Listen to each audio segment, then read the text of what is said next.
ಯಲ್ಲಾಪುರ ಪಟ್ಟಣದ ಜೋಡುಕೆರೆಯಲ್ಲಿ ಮತ್ತೆ ಪ್ರತ್ಯಕ್ಷವಾದ ಮೊಸಳೆ, ಸಾರ್ವಜನಿಕರಲ್ಲಿ ಆತಂಕ. ಪಟ್ಟಣದ ಹೃದಯ ಭಾಗದಲ್ಲಿರುವ ಹಾಗೂ ರಾಷ್ಟ್ರೀಯ ಹೆದ್ದಾರಿಗೆ ಹೊಂದಿಕೊಂಡಂತಿರುವ ಜೋಡುಕೆರೆಯಲ್ಲಿ ಮೊಸಳೆ ಪ್ರತ್ಯಕ್ಷವಾಗಿದ್ದು, ಸ್ಥಳೀಯ ನಿವಾಸಿಗಳು ಹಾಗೂ ಪ್ರವಾಸಿಗರಲ್ಲಿ ತೀವ್ರ ಆತಂಕ ಸೃಷ್ಟಿಸಿದೆ.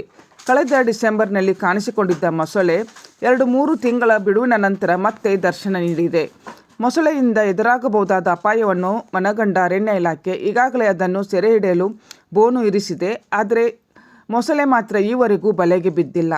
ಸಹಾಯಕ ಅರಣ್ಯ ಸಂರಕ್ಷಣಾಧಿಕಾರಿ ಹಿಮಾವತಿ ಭಟ್ ಅವರು ಸ್ಥಳಕ್ಕೆ ಭೇಟಿ ನೀಡಿ ಪರಿಶೀಲನೆ ನಡೆಸಿದ್ದು, ಮೊಸಳೆಯನ್ನು ಸುರಕ್ಷಿತವಾಗಿ ಹಿಡಿದು ಬೇರೆಡೆ ಸ್ಥಳಾಂತರಿಸಲು ರಕ್ಷಣಾ ಕಾರ್ಯಾಚರಣೆಯ ಪೂರ್ವಸಿದ್ಧತೆ ಮಾಡಿಕೊಳ್ಳುವಂತೆ ಅಧಿಕಾರಿಗಳಿಗೆ ಕಟ್ಟುನಿಟ್ಟಿನ ನಿರ್ದೇಶನ ನೀಡಿದ್ದಾರೆ.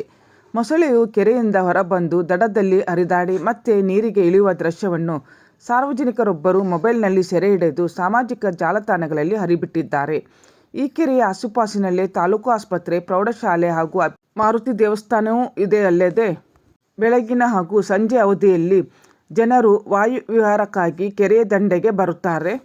ಇದೀಗ ಮೊಸಳೆ ಮತ್ತೆ ಪ್ರತ್ಯಕ್ಷವಾಗಿದ್ದರಿಂದ ಸುತ್ತಮುತ್ತಲಿನ ಜನರಲ್ಲಿ ಭಯಾಂತಂಕ ಮನೆ ಮಾಡಿದೆ.